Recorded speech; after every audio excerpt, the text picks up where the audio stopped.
Question number 5 हमें कह रहा है which angle has a large measure, first estimate and then measure of angle A and measure of angle B. तो जैसा मैंने आपको फोर्थ क्वेश्चन में बताया, ये वाले पॉइंट पे हमें ये वाला पॉइंट रखना है, ठीक है। उसके बाद ये जो लाइन है हमारी, इस पे ये वाली लाइन को रखना है, ठीक है। तो ये हम यहाँ रखेंगे और ये हमारा क्या हो रहा है, 40 डिग्री हमारा हो रहा है। तो आंसर क्या हो जाएगा इसका 40 डिग्री। देन इसको नापते हैं, यहां पर रखेंगे हम पॉइंट, ठीक है।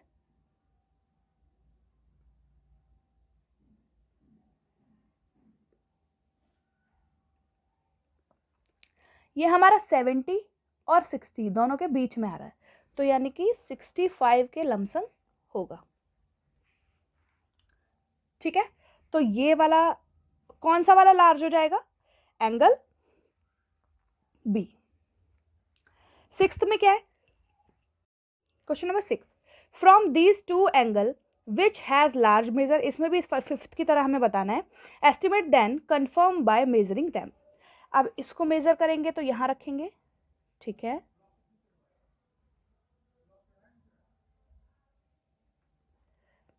ये हमारा 50 और 40 के बीच में आ रहा है, यानी कि 45 हो जाएगा, ठीक है। और इसके बाद ये वाला अगर हम मेजर करेंगे, ये हमारा 50 और 60 के बीच में आ रहा है, यानी कि 55। इसको हम नाम दे देते हैं, यहाँ पे नाम नहीं दे रखा है, तो इसको O दे देते हैं, इसको M दे देते हैं। तो कौन सा एंगल जो है वो लार्ज हो जाएगा, लार्ज एंगल हम लिखेंगे एंगल M, ठीक है। इसके बाद 7th क्वेश्चन हमें करना है। क्वेश्चन नंबर 7 दिया है, fill in the blanks with acute, obtuse, right और स्ट्रेट। ये हमें फिल इन द ब्लैंक्स दिए हुए हैं, इसमें हमें क्या करना है, फिल इन द ब्लैंक्स को फिल करना है। An angle whose measure is less than that of the right angle. बोल रहा है कि राइट एंगल से जो छोटे एंगल होते हैं उन्हें हम क्या कहते हैं, यानी कि 90 से छोटे जो एंगल होंगे उन्हें हम क्या कहेंगे, एक्यूट एंगल कहेंगे। तो आंसर हमारा क्या हो जाएगा, एक्यूट एंगल हो जाएगा। बी क्या है, an angle whose measure is greater than that the right angle. अब राइट एंगल से बड़े वाले जो एंगल होते हैं, जैसे कि 110 हो गया, 120 हो गया, तो मैंने आपको क्या बताया था, ये कौन से हैं, ये ऑब्ट्यूज है, ठीक है।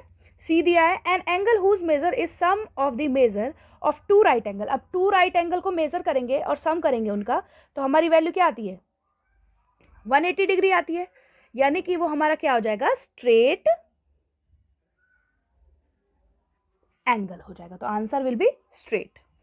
When the sum of measure, उसके बाद डी दिया है, when the sum of measure of two angle is that of the right angle then each one of them is. अब बोल रहा है हमें कि दो एंगल है, उनका सम अगर हम करते हैं तो 90 होता है, तो ईच वन यानी कि दोनों एंगल क्या होंगे, 90 से छोटे होंगे। तो क्या लिखेंगे, एक्यूट एंगल हमारे होंगे जो हमारे 90 से छोटे हैं, और दोनों का सम करेंगे तो 90 आ जाएगा।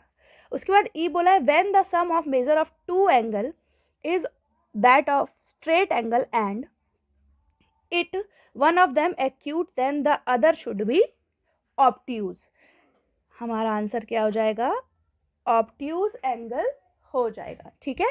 क्योंकि एक ऑब्ट्यूज होगा, यानी कि एक 120 होगा और उसमें एक एक्यूट एंगल हम जोड़ देंगे, यानी कि 60 का, तो दोनों मिला के क्या हो जाएंगे, स्ट्रेट एंगल हो जाएंगे। वो बोल रहा है कि वन ऑफ देम एक्यूट है, यानी कि एक उनमें से एक्यूट है, तो दूसरा वाला क्या होगा, ऑब्ट्यूज होगा, तभी तो स्ट्रेट एंगल बनाएगा।